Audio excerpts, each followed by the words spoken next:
You're listening to Cinematic Adventures, proud member of the Misfit Faction Media Network. Good morning, Vietnam!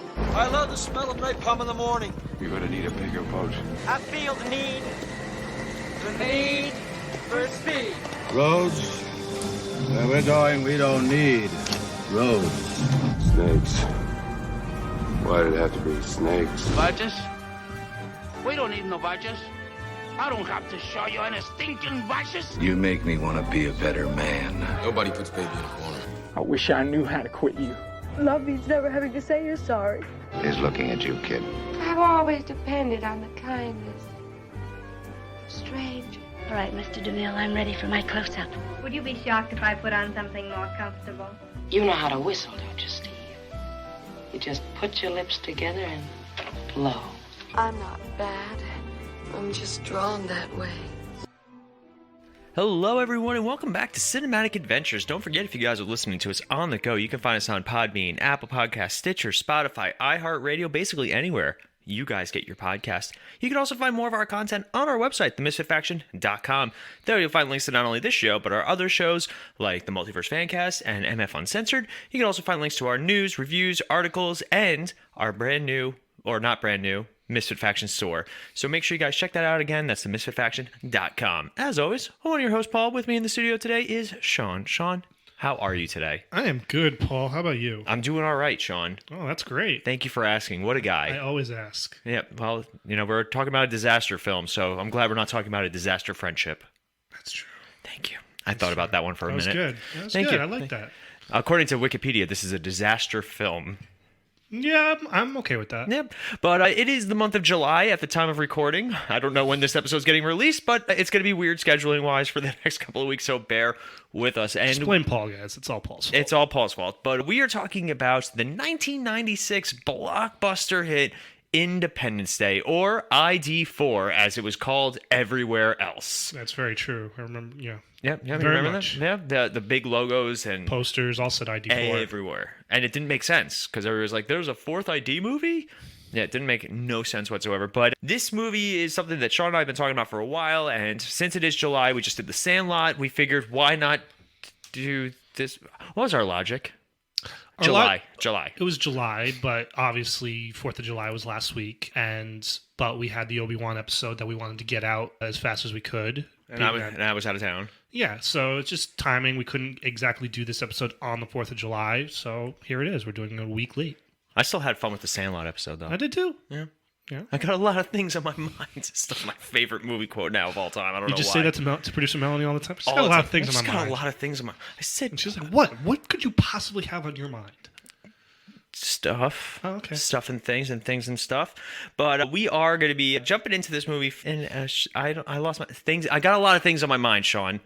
All right? I got a lot of things on my mind. But yes, we are jumping. You do, actually. I have to admit, you do have a lot of things on your mind. Oh, my God. What a time. I'm supposed to have less on my mind. You do need a haircut, though. Shut up. But anyway, shut up. I'm making it difficult for us to go see Thor because I'm going to get my hair cut. I honestly don't care. Yeah, I really don't. Like, if I don't see Thor, I'm not going to cry about it. I will. I want to see it. I've wanted to see Thor, though, for a while. But we are talking about Independence Day, not Thor. But we are going to do an episode. At the time that this is released, we'll have seen Thor. I hope so. I hope so as well. I mean, your haircuts take a long time, man. You shut up. You shut your mouth. I should look like Thor. Just grow my hair out like him in this new movie. Could. I could. Can your hair grow that long? Does it grow? Is it just get... You gonna have a fro, or are you gonna actually let it flow down your back? Obviously, I'm gonna go full fro. Why are we even discussing this? You're gonna look like Will Ferrell in semi-pro. I'm gonna cut all this out. I'm gonna edit this whole sequence out. No, you're not. But before we jump into Independence Day, Sean, do you have any news? Do I have any news? Yes, I do, sir. So I think we've mentioned it a couple times throughout our episodes here on Cinematic Adventures. We are big fans of Kevin Smith, and we did do an episode on the Jay and Silent Bob reboot from a year plus ago. So just the other day, he dropped the trailer, the official first trailer for Clerks 3. Which we have been waiting for. We have been waiting for. Now, this is... Kevin Smith has been trying to get away from the View Askew universe, for a couple years now. I mean, he did Clerks 2 back in 2006. Oh, my God. And then after that, he did Zack and Miri, which wasn't part of the View Askew universe, No. but it falls in that kind of feel. Same kind of category. But then he did like a couple movies where like Yoga Hosers and his movies the Blood in Canada trilogy or whatever it's called. So, but we got the Jay and Silent Bob reboot 2 years ago, and I thought it was hysterical. You agree with me? I think the only thing I didn't like about that movie was the whole Iron Bob sequence. Yeah, that was just silly.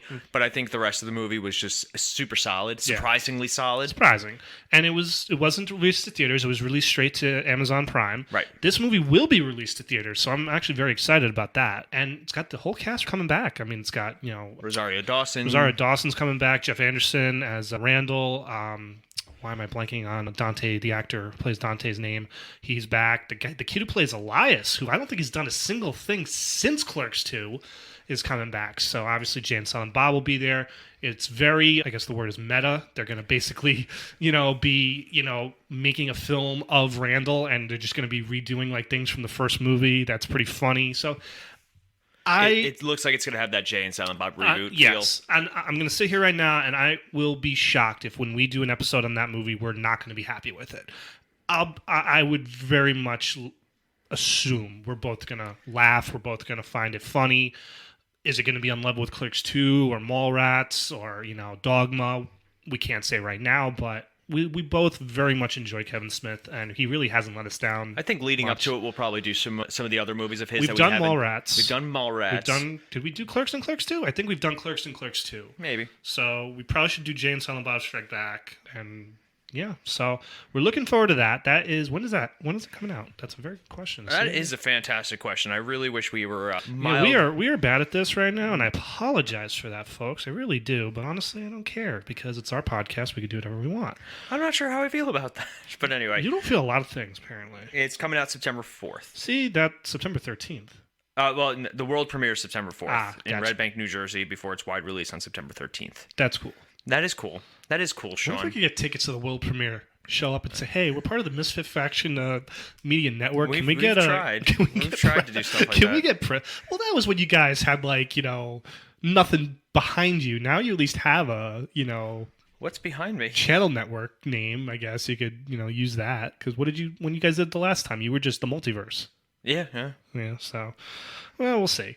But other than that, as of recording right now, as we said earlier, Thor: Love and Thunder has been released to theaters. It's already doing very well money-wise. Apparently, it's not doing very well critics-wise. Obviously, we can't say anything to that until we see the movie, hopefully on Friday. Also, we really don't believe in the critic reviews. Yeah, but usually with Marvel movies, the critics' reviews are pretty good. So I'm kind of surprised by that. View bombed.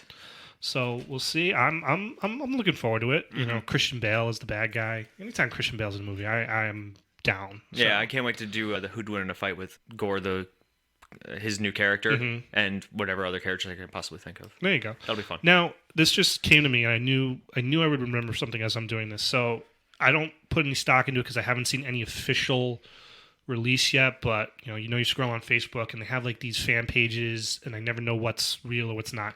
They said that Margot Robbie is in talks to join the MCU, possibly as Emma Frost. Oh, some people think she could be Sue Storm in the Fantastic Four movie, but just wanted to get your thoughts on that. Is that would that hamper her ever doing Harley Quinn again? I don't think so. I think Harley Quinn would prove to be one of the more popular characters from the DCEU, especially with Margot Robbie. There'd be some retaliation if they recast Harley Quinn, I think. Well, they would recast it unless they're gonna act like that's you're working for Marvel, we don't want to deal with you anymore. No, they've gotten much better with stuff like that. I mean, Idris Elba, I'm sure they would take him back as absolutely as Heimdall if the situation ever, but he just did Suicide Squad, so I don't know. That's true. Yeah, but I saw that earlier today and I thought that was interesting. And again, no official. We're not just breaking news. It's just rumor out there, and just curious what your thought was. So I'd be okay with it. But that's about it on the news front here, Paul. Cool. All right, so we're going to jump into Independence Day. We're going to talk about primarily the first one. We'll mention the second one because it exists. And this is going to be a nice trip down a nostalgia way. But first, we're going to take a quick break. And when we come back, we are talking Independence Day. Hey guys, today's episode is brought to you by Raise Energy Drinks. Raise is a proud member of Rep Sports, and if you guys are looking for a little extra kick during your day, whether you need to tackle a workout or you need to get over that afternoon slump, you can always check out Raise Energy, and if you get to checkout and you enter the code CINEMATIC, not only will you be getting a 15% discount, but you'll also be supporting the network. So that's Raise Energy with Rep Sports. Code is CINEMATIC, CINEMATIC. All right, we are back, and it is time to talk about Independence Day. Sean, not the holiday. Before we get started, talk about the movie. The movie. So, Shawnee, first memories or first thoughts about Independence Day. When you hear the movie Independence Day, what comes to mind immediately? Wow, aliens.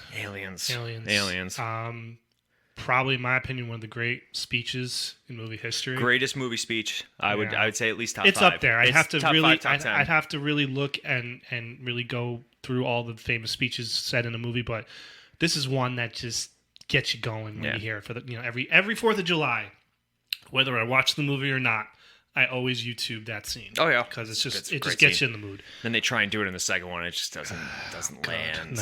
No. But that would be my first thought when you say Independence Day, aliens, and that speech. Mm-hmm. Mine is Austin Powers in The Spy Who Shagged Me when he sends the message to the president and uses the footage from Independence Day as part of it. That is an iconic scene. It is an iconic scene. You cannot even argue that. I'd say the White House being blown up is the more iconic scene than the Empire State Building. The only reason why is because that scene with the Empire State Building is not possible. You can't see the Empire State Building like that in real life. It's great. It's a great effect, but I think the White House scene is much more powerful. Oh, absolutely. Especially with the helicopter trying to take off and it gets caught in it. And the helicopter's like sideways. Yeah. So, but this movie is arguably the first of. It really set off the disaster film. It brought back the disaster film. Yeah, for the modern era. Yeah, because with this film we got Deep Impact, we got Armageddon, Mars Attacks.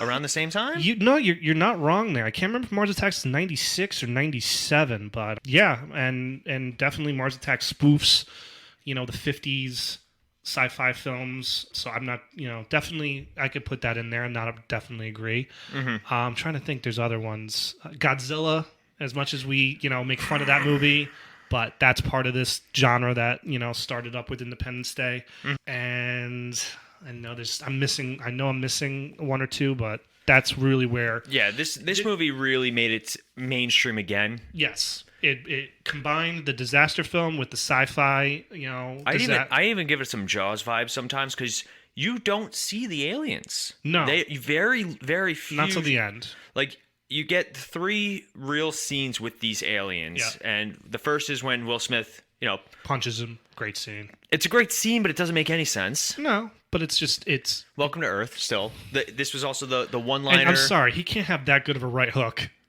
They're wearing body armor. I was about to say. I thought you were gonna make a Chris Rock joke. I could have, but I know you thought about it. I could have, but I'm like, where was that right hook at the Oscars, man? No, I'm not going there. Yeah, suppose they're wearing body armor. So they're wearing body armor. He's knocked out for like hours, which makes no sense. Yeah. So. And then you have the same alien in the hospital scene, and then at the end you see them just kind of doing their thing. That hospital scene terrified me. I had to walk out as a kid. Yeah. When I first, because this was 96. I did not see it in theaters. I saw it in theaters. You did? Okay, and the second that they cut it open, and it's funny when you watch these movies, any movie as a kid, everything's dialed up a little bit. Mm-hmm. So like you watch it now as an adult, when they cut it open and it opens quickly, it's not scary, it's not startling. But as a kid, I could have sworn that happened instantly, and it was like, And it wasn't even that scene that got me. It was the whistling thing that started, that would make the scientist guy was like doing, freaking out. Yeah. And then obviously the thing wakes up, and you don't see him kill. You don't see the alien kill everybody, but you just know he's done it. And then that scene I couldn't watch, but from the minute the president and his team arrive, and then the scientist gets pushed up against the window, I had no problem watching that. Interesting. I thought that scene was fantastic, where it's speaking through him, and then they shoot at it through the glass. I love that. But for some reason, when they cut into it and it wakes up, that's terrified me. I went to the bathroom during seeing that movie. I went with my stepdad. I remember it. Yeah. There are very few movies that as a kid I had to walk out of, even for a little bit. The Sixth Sense I had to actually leave. It was too much for me as a kid. Because I was a scared kid of stuff like that. Jurassic I hated Park, stuff like that. I was terrified, obviously, when the Velociraptor, the fins popped out, and I left the theater. You mean the Dilophosaurus? What did I say? Velociraptors? They're not that. How dare you? But this movie, like, especially now as an adult, I'll still stand. This movie still holds up. Oh, absolutely. This movie still is just a lot of fun. It also brought Will Smith from the Fresh Prince to the big screen. He had Bad Boys, but this movie put him into the stratosphere. Solidified him as a bankable movie star. Yeah, especially because even though he is to a point comedic relief, he's still also a very serious character in this movie. Yes. So let's go through the cast. So we'll go top billing. What did actually go to Will Smith, which is even crazier. Oh yeah, I mean, really, I'm sure he had a deal to be top billing but when you look at it, Jeff Goldblum, Bill Pullman, neither of them are like superstars that I could see them doing top billing. So I get it, but it doesn't shock me that Will Smith got top billing. Originally, the role was supposed to go to Ethan Hawke, but he turned it down. The Will Smith role? No, the Will Smith role. That's what it's interesting. Yeah. So he plays Captain Steve Hiller. I will argue that it's because he didn't come back for the sequel that sequel automatically started off absolutely. A little bit lower. Absolutely. But not that I have a problem with Jesse Usher, who plays his son in the second one, because he's fantastic on The Boys. He plays A-Train. But yeah, the fact that they just could not get him. No, I agree. I think that was a scheduling issue or something like that, or maybe he just didn't want to come back. I don't know. You know, I still think the movie would have sucked anyway, even if he was in it. That's fair. I'll be honest. That is fair. I'm sorry. I just feel like this is one of those movies. You just leave it alone. Don't touch it. We did not need a sequel to it, especially because it minimizes everything about this movie. That they came back much stronger and whatever, and I'm like, okay, so now when I watch this movie, it's not the same. Like you won. Not gonna lie, I'd watch a movie where like the aliens try and come back, but they're weaker, and Earth just kicks their ass. Pretty much. Or even better, I'd watch a movie from the other's perspective, where the humans go after them. Yeah. See again. But I mean, like, they're landing on the moon in the second one. They're doing all this stuff. Because they take all the technology from this first one. Like, no, I'm good. Thank you. Yeah. But anyway, all right. So we have Steve Hiller. He's would you consider him the star of this movie or Jeff Goldblum?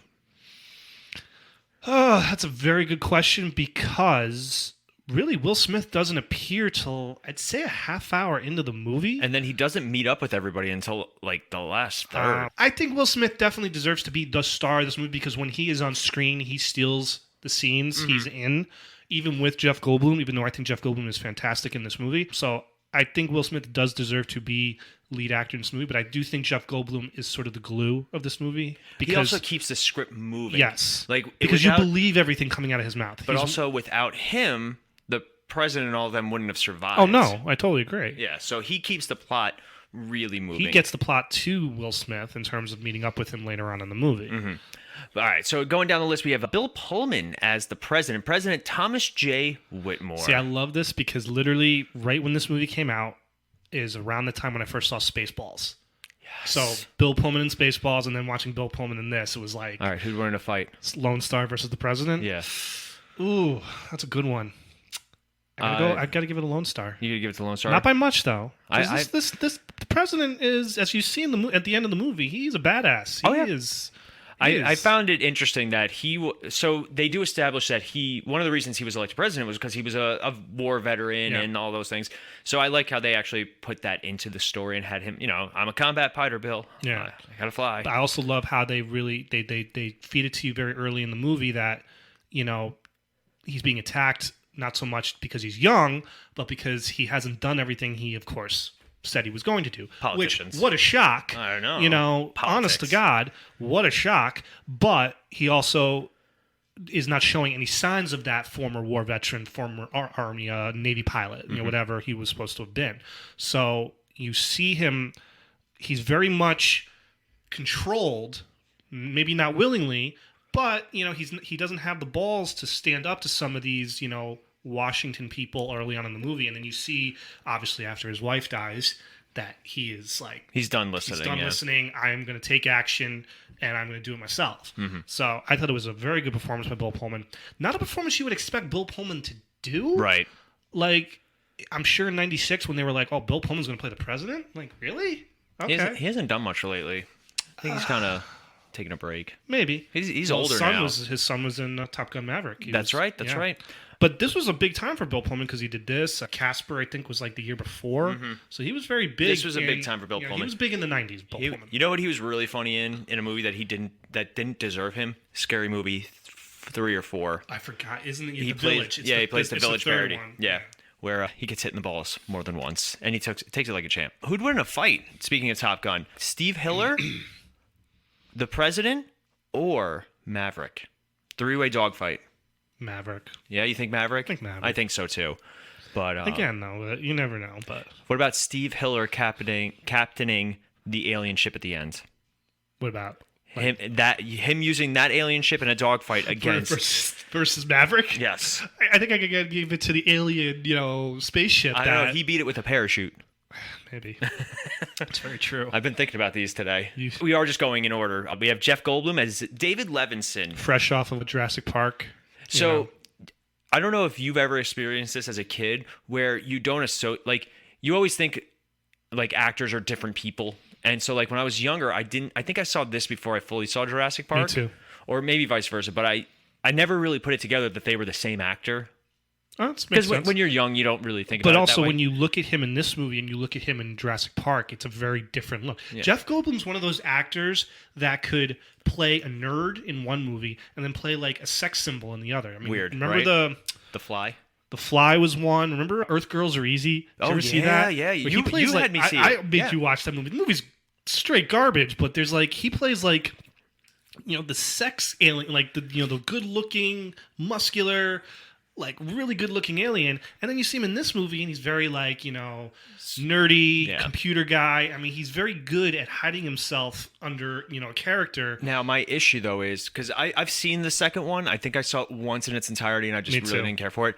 The problem with Jeff Goldblum now, and this isn't necessarily a problem, but this is just nowadays they just have Jeff Goldblum being Jeff Goldblum. Well, because he's on TV every day with those commercials that he does. But even Thor Ragnarok, he was just Jeff Goldblum. It's almost like Jeff Goldblum. Because the character I think was probably written for him. Yeah, but in the second one, it just seems like they kind of let him just kind of be Jeff Goldblum a little bit more. He didn't feel like David in the second one. At least not to me. I can't disagree or agree because, like I said, as you just said, I saw the movie back when it was released to cable, and I have really not much recollection of it. Man, one of these days we're gonna have to rewatch it because it was just not memorable. Oh God, terrible. But Jeff Goldblum again, as we said, he's fresh off of Jurassic Park, and like you said, I had not seen Jurassic Park all the way through before seeing this movie. So of course, at the end of this movie, where they're in the spaceship, and he says, "Must go faster." Must go faster, and he's like, "Go, go, go, go, go." I didn't know that was a copy off of what he says in Jurassic Park. And that's when I was younger. I would hear that and go, "Why does that sound so familiar?" Yeah, and then so the first time, a couple of years later, when I finally sat down and watched Jurassic Park for the first time, and he goes,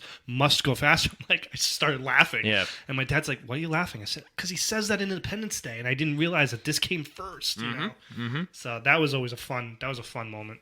Yeah, we got Mary McDonnell as First Lady Marilyn Whitmore. Not in the movie very much. No, I think this is more of I wouldn't call it a cameo, but definitely, it was trying to find a name actress to play this role, but it really, and don't get me wrong, there is an extended cut of this movie. It's been a while since I've seen it, so she might have extra scenes in that extended cut, but she might have gotten her stuff cut a little more. Very respected actress. Dance with Wolves, a lot of good movies. So, in the scene she's in, she's very good. And her and Bill Pullman, even though they don't share a lot of scenes actually together. That scene, which is hard to watch. It is hard to watch, especially, being older and, I'm married and, especially given my line of work. Yeah. Those are things that I think about. But the scenes of them on the phone, so phone scenes are done a couple of different ways. Typically, they're done either separately and then they're spliced together, which obviously in the finished product, that's what they do. But sometimes they'll even have the actors on set with them and they'll be talking back and forth. They I don't know how they did it because obviously we don't research anything before we do our show. Oh, you got us. Got us busted. But they have great chemistry just in their phone conversations, just the way that they talk to each other. She has the running comment about calling him liar. Yes. Whenever he's fibbing to her. She's also very aware that he is being, lambasted, in the press, and she won't let that happen. She's defending him wherever she can. She has that line, not when he tells everyone to evacuate, but right before it, So she's defending him till the end, all that stuff. One of the hardest scenes, though, is like Sean said, the death scene where, he's like, the doctors say you're going to be just fine. And she goes, liar. Yeah, and they both start crying and they laugh. And you don't see it. You just see him walk out of the room. It's rough. You assume she's passed away. And then, he has to go and let his daughter know. And his daughter goes, his mom's sleeping. Yeah. It's a very well. That's why I like this movie, because it handles obviously the big effects. the action, but it has those moments that like, hit you in the gut. Yeah. And that's what makes a good movie like this. I mean, it's not just the effects and the action scenes. The acting is good. The storyline is, yes, it's over the top, but it works. The scenes are very well done. I like the scene where they're on Air Force One and Bill Pullman's talking. He's like, "We could have evacuated hours ago. Like this is on me." And like you feel it. You feel that like they don't ever really, especially in action movies, they don't ever talk about the repercussions about stuff. But you know what scene always gets me though? The scene with the dog. Even though I know that dog is going to survive, and I know that dog's going to be fine, and now the fire effects are a little hokey. I would have loved, well, maybe not in 1996, because I probably would have been scared, but now, if this movie ever got released back to theaters, I would love to see it in a big screen. With a lot of people, because this movie would have been one of those movies that people are cheering, people are like, "Oh my god, no!" Yeah, screaming at the screen, but that type of stuff. The scene with the dog, man. It's always, dogs. Anytime pets are involved, and you're just like, no, don't you dare. Yeah, John Wick is still rough to watch. We got Judd Hirsch as Julius Levinson. Steals the movie. Yeah, he's Judd a lot Hirsch. of fun. He is a lot of love fun. Him. Anything he does, I'll watch. I like how his conspiracy theories about Area 51 turn out to be real. This was also the first movie that ever really brought attention to Area 51, which is a real Air Force base. Supposedly it's used for experimental air flights. Yeah. But just his one-liners throughout the movie, he's got some great ones. Nobody's cutting you off. Yeah, the two of them are perfect together. Him and Jeff Goldblum they are great perfect together. Casting in terms of father-son. It really was great. All right, you're going to have to help me with this next name. Robert Loggia. Yeah, it's spelled L as in look. It's Robert Loggia. If you guys watch old Family Guy, you'll get season 1 or 2 of Family Guy. As General William Gray. Yes, he's there. So he is also, because from minute one you can tell he respects Bill Pullman as the president. He respects him as a person. He wants to make sure that he's doing the right thing. He even kind of, not in a way, goes over him a couple times, because when the other politicians are saying, "Oh, we've decided to do this," and General's like, "That's not what the president said." So you tell from the beginning that he is behind the president any way possible, and he's by his side from minute one, never leaves his side. I don't know if there's a history between them, earlier on. I feel like he probably served under him or something like that. And that's why he's, one of the generals in, I'm sure. In the cabinet. But he is very good, too. I mean, I knew Robert Loggia from Big. That was the movie I saw a lot of when I was a kid. So, seeing him in this, I recognized him. And he's got some fun, good moments, too. Speaking of fun, good moments, Randy Quaid as Russell Case. He is great in this movie. The older I get, the more I relate with this character. I don't know if I relate with the character, it's the wrong field, you idiot. Are you sure? Now, we never really get any confirmation, but do you think he actually did get abducted by aliens? No. I just think he was a drunk, despicable person. You can see, I like the line where the son is like, "You're not my father. You're just a man my mom married." Yeah. And you also honestly don't know if they truly are his kids. I want to say... I'm going to say no. I would say at least... I think maybe the youngest is. Possibly. But, yeah, it's either they were very young when he began dating the mother, because he's obviously been with them for a long time. Mm-hmm. This isn't like... He's only been there for 2 years. The mother passed away, and now he's in charge, because honestly, I don't think the kids would be there. It's very strange, because James Duval, who plays Miguel calls him Russell throughout the entire movie. And obviously, they don't look anything alike. None of them look anything alike. But so like I said, at the end, he calls him Dad. Yes, I think he's not technically their father, but he's been with them for a long enough period of time that they feel like they're. That moment at the end. That's a rough scene too. That is tough. Yeah, when he yells out "Dad" and Adam Baldwin stops him. But obviously the character he is a drunk. He has been just saying for years that he's been abducted by aliens. That they're going to come back. They're going to come back, and they're going to whatever. So he's, of course, all the alien stuff happens, and he is like, "Oh, I've told you from the beginning. We're gonna." There's this great scene where it's like he's being filmed by a camera crew and all that stuff. He's getting arrested. Yes, and. It's he gets his moment at the end, and it's one of those moments I think I can watch anytime. If the ending to this movie is on at any time, I will. Oh yeah, I will sit down. I will watch it till the end. It still holds up. The last half hour of this movie is one of those where Doesn't matter if I haven't seen the rest of the movie. I will sit down and watch the last half hour. Now, let me ask you. I don't think I've ever asked you this question before. Do you believe in aliens? Not really. Not really? Just, I mean, would it shock me if there are aliens? No.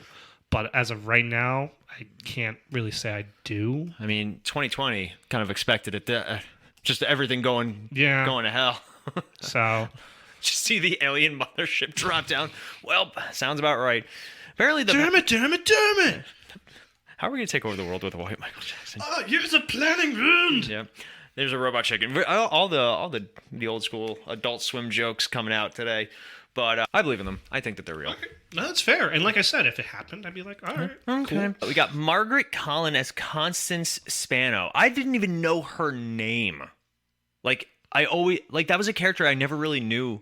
I think they called her Connie. They called her Connie. Yeah, that's right. But yeah, it was obviously she plays the ex-wife. They're not divorced, but separated wife of Jeff Goldblum's character. And we find out that Jeff Goldblum, David Levinson, punched the president. Punched the president before he was the president. I just love Judd Hirsch. You punched the president? He wasn't the president yet. You punched the president. I thought we were having an affair. Yeah, she's there. She's really just the link to get. She's the link. David the reason why David goes to Washington because he wants to rescue. He wants to make sure she is safe. Yeah, and obviously help. If she wasn't there, he would give no. I don't know, because he knew about the countdown. He knew about the countdown, but I don't know if he would have driven to Washington. Yeah, fair. He would have gone somewhere else. I don't know what he could have. I don't know what he would have done. This is the beauty of filmmaking. You got to create a reason for why he is going down to, deal with that. But. There's some moments in the beginning of the movie where they're obviously talking on the phone and there's, animosity between the two of them. She's left him for this job opportunity. He's bitter about that. He's working at the cable company. He's like MIT graduate, all that. There's a scene between him and Judd Hirsch in the beginning of the movie. It's like, listen, I love that you're hanging out with me, but, what are you doing with your life? Like, right. You're an MIT grad and you work for the cable company. And he's been separated for 3 years. Yeah, which is about the little more than the term that Bill Pullman has been as the president. Yeah, she's there, and then but she has her moments, and of course they reconnect, and it's a nice little ending. She's not in the sequel though.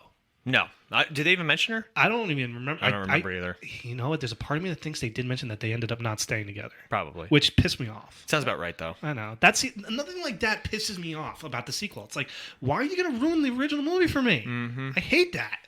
That's almost like killing Will Smith off in a test flight gone wrong. Yeah. Anyway. But we're going to bring back Vivica Fox, and she's a doctor now. But Vivica Fox as Jasmine Dubrow? Dubrow? What are you reading off of? I'm just curious. You off Wikipedia? Mm-hmm. Okay, because I'm on IMDb and it's not... I'm like, where is she? Oh, she's all the way down here. Stephen Hiller's girlfriend, and she has her moments in this movie, she's helping survivors. She's a badass. Yeah, she's helping survivors. She survives the initial attack in L.A. That, of course, we've talked about the scene with the dog, which is... thank God that little hallway in that tunnel was super secure. I don't get the physics of fire, how fire doesn't go into... it just goes right past you. It just goes right past you. Yeah, if you are just slightly... if you're just listing lazily to the left. Oh, God. Yeah, all the Family Guy jokes today. But I enjoy her in this movie. Yeah. People tend to underestimate her because she is in adult entertainment. Yeah. But, she survives and she gathers survivors. They go... She's the one that finds the president's wife. Mm-hmm. And they go to the... Why am I blanking on it? The... Army base where Will Smith is. And it's a great scene where he lands there. Well, he lands there, but before it's like all destroyed and she thinks he's dead. And, they're just kind of camping out there and waiting to see what they can do. But yeah, there's some good moments. Yeah. And they have a good chemistry, the two of them. Let's see. James Rebhorn as one of the slimiest characters. Yeah. Albert Nimziski. He's a character you kind of wish got killed, but he didn't. He has that funny scene at the end where, I'm not Jewish. I'm not Jewish. And he goes, nobody's perfect. So... He never really he doesn't have a moment where he doesn't get his comeuppance. He doesn't give his comeuppance, and he also doesn't really get you don't forgive him.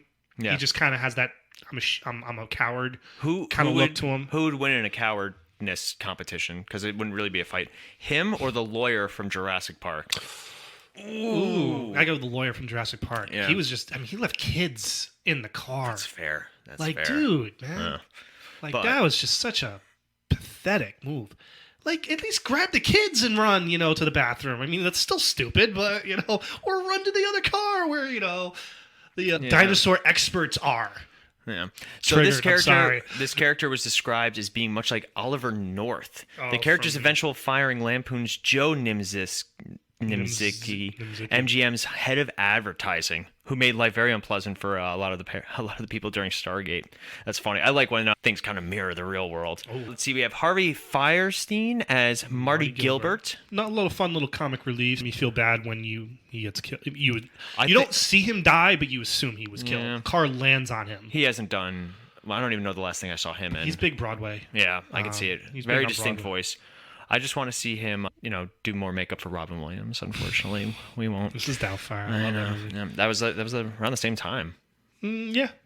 Adam Baldwin as Major Mitchell. I really like Adam Baldwin. I love Adam Baldwin. Chuck.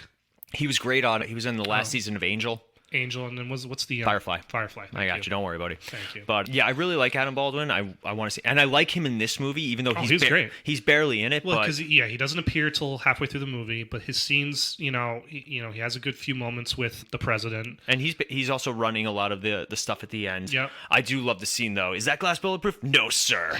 And I see that. That's why I love that scene. It's a great scene. And they just Robert Lowe's just like, is that glass bulletproof? He's like, nope. It's like the nation. And he goes up to that alien and he puts the final rounds into him. Like nobody's business. Badass. Brett Spiner as Dr. Brackish Oaken. I didn't know this was Brent. Like, I remember watching this movie and my dad's like, oh, you know who that is? And I'm like, no, who is it? I was like, that's Data from Star Trek. Yep. I'm like, the robot from Star Trek? Mm-hmm. He goes, yeah. So I loved it. I mean, again, I like him in this movie. Obviously, it's that scene that still, it's hard to watch for me where, he's like, the alien is in his head and making him like freak out. I was pissed that they brought him back for the sequel and made him like a main character. It just was the dumbest thing possible. He's literally lying on the ground. His neck is broken in that scene. I sorry. Originally he was supposed to be dead, but they're like, there's no signs of life. He is dead. Mm-hmm. Like they check his pulse and they don't like call for a doctor or anything. Thank you. Yeah. Like Adam Baldwin goes up to him and is like, oh, okay, I'm gonna go put 2 in the alien now because he's gone.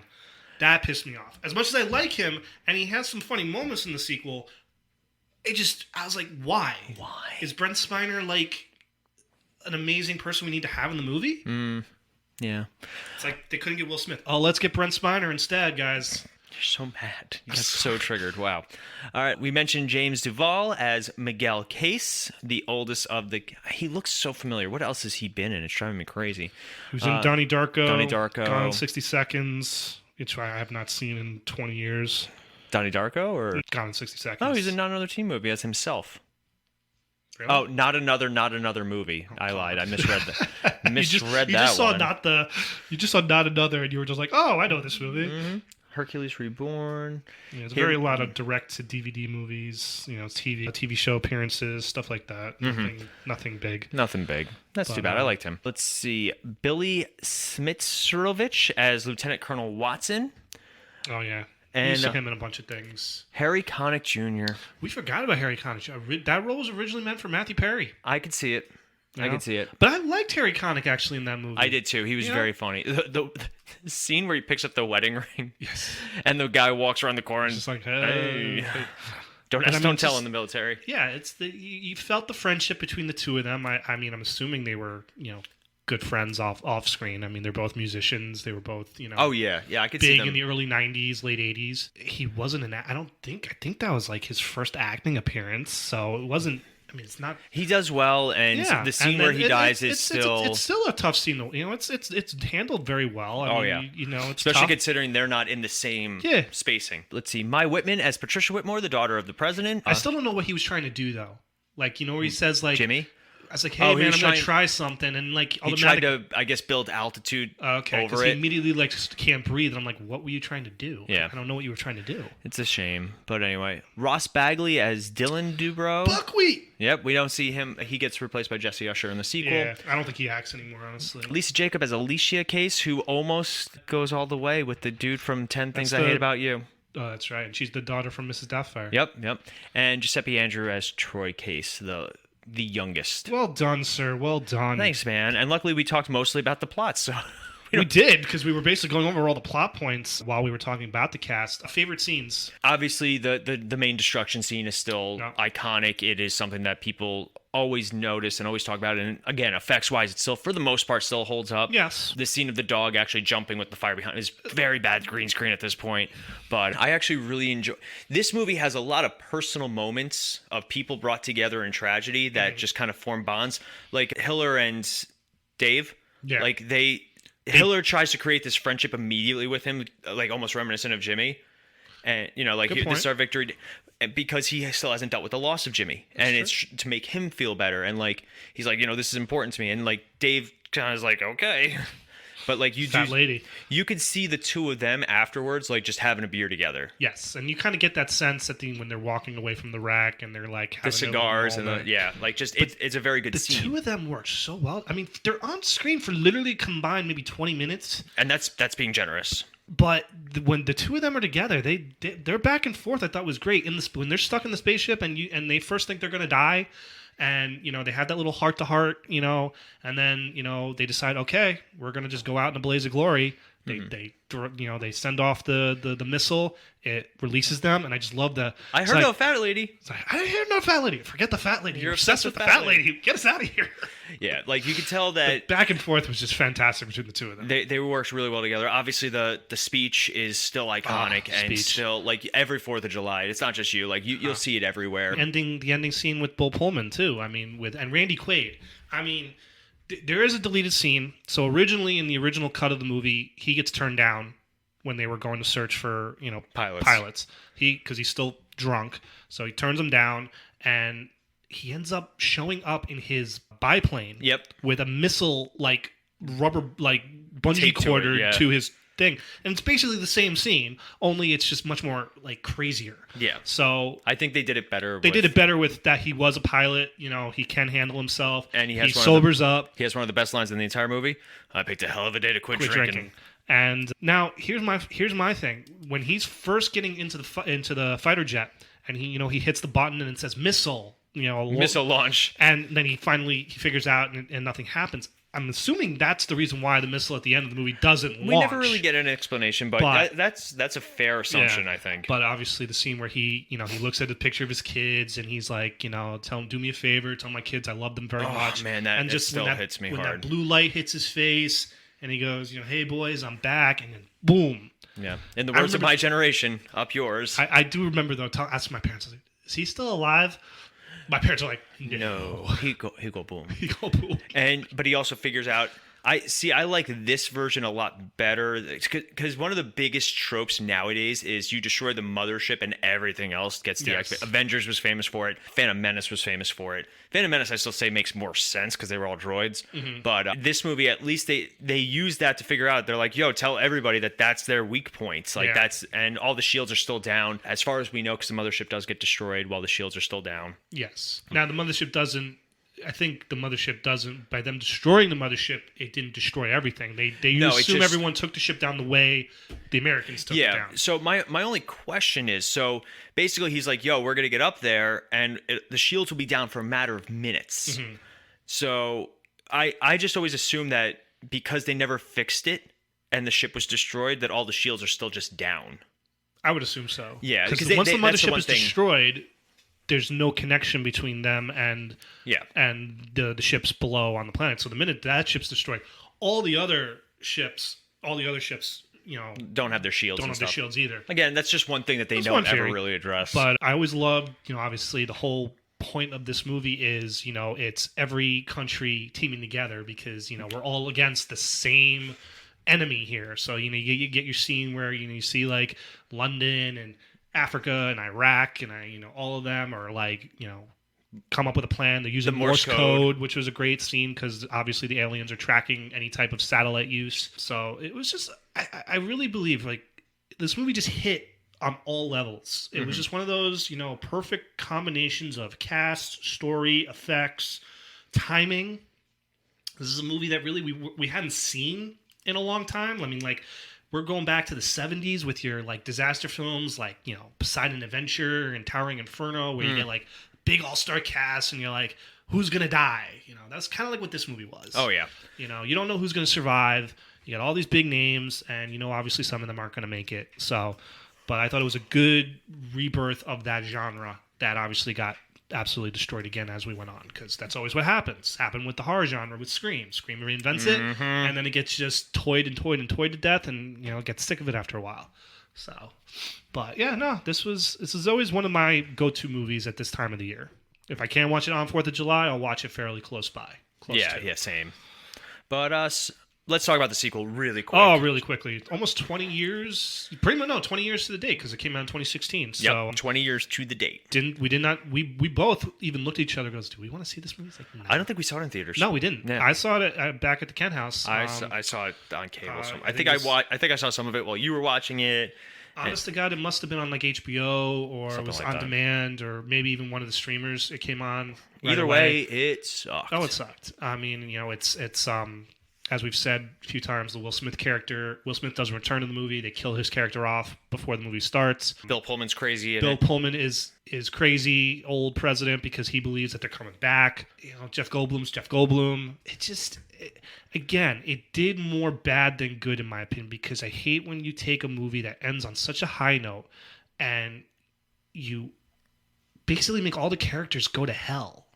The next way around, but not in a good way. And also the problem you run into is, especially when you do a movie 20 years later, you have to put in new faces, and nobody wanted a new cast. We loved the old cast. The original cast. You basically turn Bill Pullman into the Randy Quaid character. Mm-hmm. Like I said, we've said Jeff Goldblum's character is basically playing the same character. You think it was a little more not as the same as I can't swear to that, because like I said, I just don't remember. Yeah. Judd Hirsch comes back, which boggles my mind because he looked ancient in the first one, and he looks actually a little younger in this one. He's still alive. So, I mean, it was just stupid, and it just wasn't. It wasn't needed. It wasn't wanted. It was the same director, so I'll give him credit there. But that director, Roland Emmerich, honestly hasn't hit nearly as well as he did with this one. I mean, he did Godzilla next.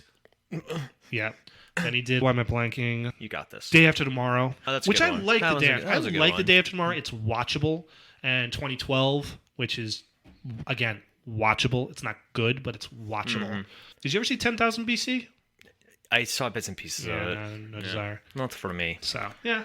So but, again, sequel, like many sequels, just not wanted, not needed, and not good. Mm-hmm. Star City rating though for. Ooh, I give this a 4. I will give that a 4 as well. It is an almost perfect movie. Yeah. It is exactly what it should be, and we love it. Perfect summer blockbuster that hit all the right chords when it came out. Mm-hmm. Still resonates to this day. It's still one of those movies that people will watch anytime. The cast, Will Smith obviously still a name actor today, for different reasons, but still action packed. Oh well then. All right, so that's pretty much going to wrap us up for this episode. Anything else you want to add on? Fan feedback Friday. Let's just save it for the next one. Save it for the next one? Yeah. There's a next one? I know. Oh my god. No, we're saving fan feedback Friday. Sorry, guys. But yeah, that's going to... Oh, we didn't mention? James Caan passed away. Oh. Yeah, rest in peace, Sonny from The Godfather, James Caan. Caan. Yeah. I did like him. I was a big fan of the show Las Vegas. From the early 2000s. He was the star of that for the first 5 years. I really enjoyed that show. Yeah. But yeah. All right. Well, that's going to end us today. As always, I'm Paul. I'm Sean. And we'll be back next time. Adios.